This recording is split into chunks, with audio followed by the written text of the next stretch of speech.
Obrigado. Obrigado. Bem,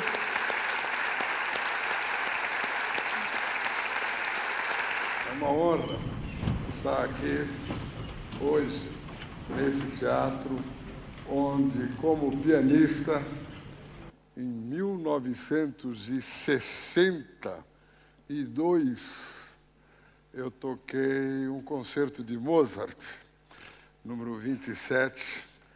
Depois a vida deu tantas voltas, mas eu me lembro o orgulho que eu senti de dar um concerto. Eu tinha 21 anos de idade na terra onde meu pai havia nascido. Bem, eu sempre digo que eu não sou um palestrante.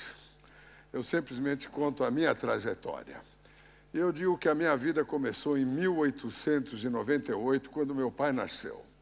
Meu pai queria ser pianista aos 10 anos de idade, na pequena cidade de Braga. Mas trabalho escravo do começo do século XX, no caminho para a gráfica onde ele trabalhava aos 10 anos, ele parava diante de uma janela para ver uma aula de piano. Até que a professora falou que, se ele quisesse, ela ensinaria o meu pai a tocar piano. 3 dias antes da primeira aula, ao colocar a mão na prensa da gráfica, a prensa decepou essa parte da mão dele e o sonho dele morreu ali. 40 anos depois, 1948, eu, com 8 anos de idade, iniciava meus estudos de piano. E parecia que eu levava jeito para a coisa. 6 meses depois, eu ganhei um concurso nacional de piano, tocando obras de Johann Sebastian Bach. Aos 13 anos, iniciei minha carreira nacional. Aos 18, minha carreira internacional, tocando nos principais teatros do mundo, em todos os continentes, levando o nome do Brasil, com as maiores orquestras. Só que, aos 26 anos de idade, eu tenho a minha primeira adversidade. Eu estava no meu apartamento em Nova York, olhando o Central Park e vejo pessoas jogando futebol. Eu desço correndo pela minha paixão pelo futebol e, ao chegar no gramado, eu vejo que eram brasileiros. Surpresa maior. Brasileiros do time de futebol para o qual eu torço, que no Brasil tem pouca torcida. Quando eu falo no Brasil o nome do time, poucas pessoas, quase ninguém levanta a mão, mas o nome do time é Portuguesa de Desportos, em São Paulo.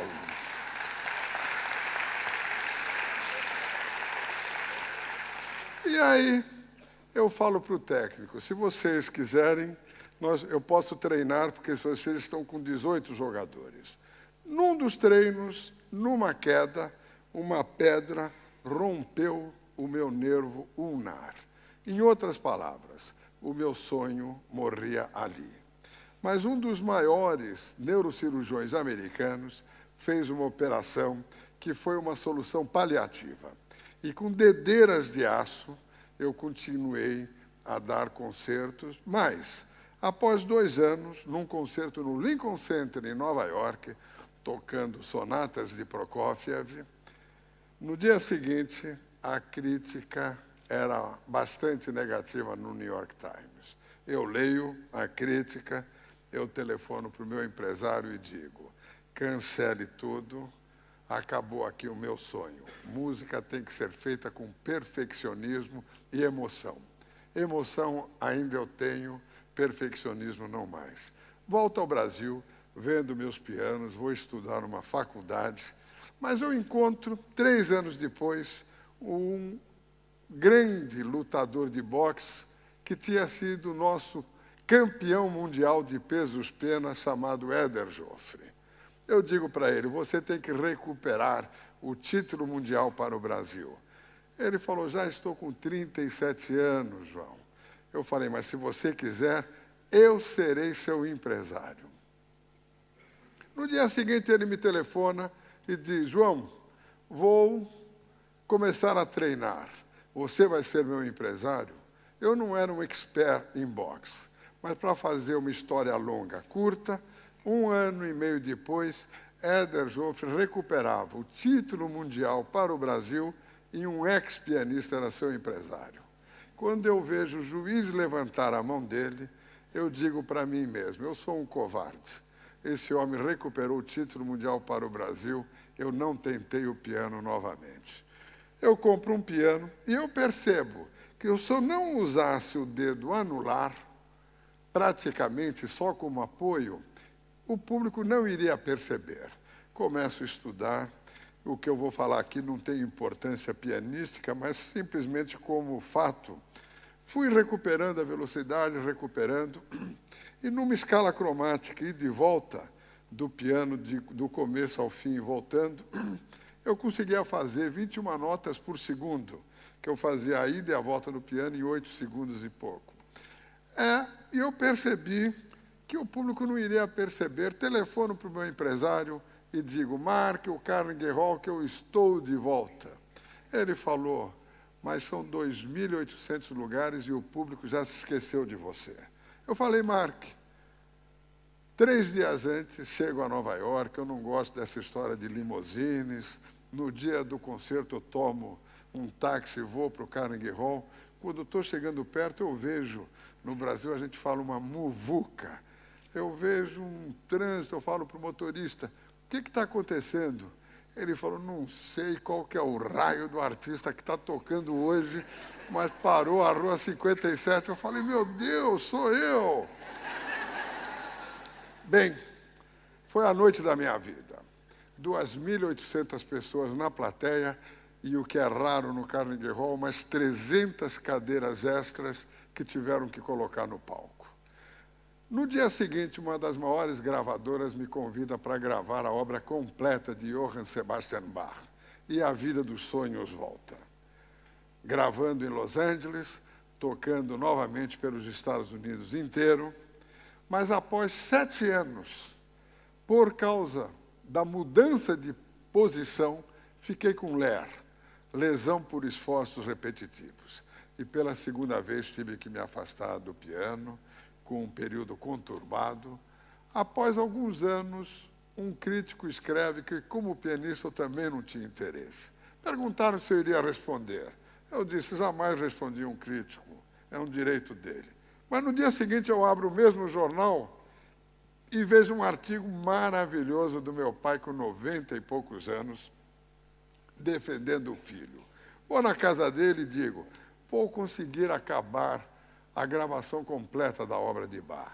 No LER, se você não exerce a função durante alguns anos, o cérebro se esquece do movimento involuntário e você recupera o movimento original. Foi o que aconteceu comigo. Volto a gravar, estou dando concertos novamente, Carnegie Hall, Lincoln Center, Los Angeles, mas ao sair de uma gravação na Bulgaria Sal, em Sófia, à meia-noite, sou assaltado, uma lesão cerebral, 8 meses no Jackson Memorial Hospital, em Miami, com o lado direito todo comprometido. Mas, no Jackson Memorial Hospital e em Tel Aviv, existem os 2 maiores centros de reprogramação cerebral. Células mortas nunca mais voltam. Outras podem substituir as células mortas. E durante 8 meses eu ficava no quarto, olhando o computador, inclusive foi matéria até aqui na televisão portuguesa, essa matéria que saiu em todo o mundo, eu olhando o computador, medindo os impulsos do cérebro, começo a recuperar 3, 4, 5 notas por segundo, chamo meus amigos em Miami para ver o progresso. Quando olho, tinham lágrima nos olhos porque era um progresso pequeno, mas 1 ano depois, lá estava eu fazendo a cromática como nos velhos tempos. Volto a tocar, Mas aí veio a parte mais difícil, que eu posso mostrar a quem quiser. Cada palavra que eu falava, eu tinha espasmos e dores violentas que foram crescendo, crescendo, até que os dois médicos do Superman, o Christoph Reeve, Dr. Green e Dr. Young, depois de muitos exames em Nova York e Miami, chegaram à conclusão: células mortas nunca voltam. No meu caso, as que substituíram no tratamento de reprogramação estavam conectadas ao hemisfério da fala. Eu podia dormir, eu podia tocar, cada palavra que eu falava eram dores violentas. Os médicos falaram: vamos ter que cortar o nervo, você vai perder a mão direita, mas você voltará a ter qualidade de vida. Durante 2 anos eu relutei, mas no dia 25 de junho de 1998, eu estava entrando em palco para tocar com a Royal Philharmonic no Barbican Center em Londres. Antes de entrar no palco, eu telefono para Miami, para os médicos, e falo: é o último concerto da minha vida. Ia tocar o número 1 de Tchaikovsky. Telefono para eles, falo: é o último concerto da minha vida. Amanhã eu tomo um avião e vocês podem cortar o nervo. A dor era insuportável. Dei talvez um dos melhores concertos da minha vida. No dia seguinte, ao tomar o avião, a recepcionista da British Airways fala para mim: assisti o seu concerto ontem. Quando que o senhor volta a Londres? Eu falei: em breve. Aí minha mulher percebeu que tinha uma lágrima no olho. No avião eu falei: não, estamos tomando o avião para cortar o nervo, a mão direita eu vou perder a partir de amanhã. Começo uma carreira com a mão esquerda. Começo os primeiros concertos na América do Sul, aí vou fazer uma turnê no Oriente, na China, uma turnê enorme, mas após 2 anos, um tumor eliminou a minha mão esquerda. Foi quando tudo parecia perdido. Eu tive um sonho com o maestro Eleazar Carvalho, que falou: João, vai estudar regência aos 63 para 64 anos. No dia seguinte, às 7 horas da manhã, eu estava na porta de uma faculdade para tomar a primeira aula.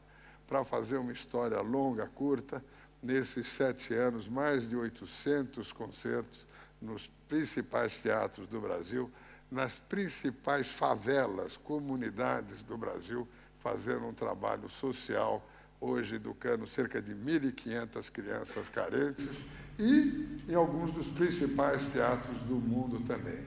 Mas a vida não é feita só de tragédia. E antes de eu contar uns casinhos que aconteceram na minha vida, com os 3 dedinhos que sobraram, com esse quarteto maravilhoso, vou tocar a área da 4ª corda de Johann Sebastian Bach.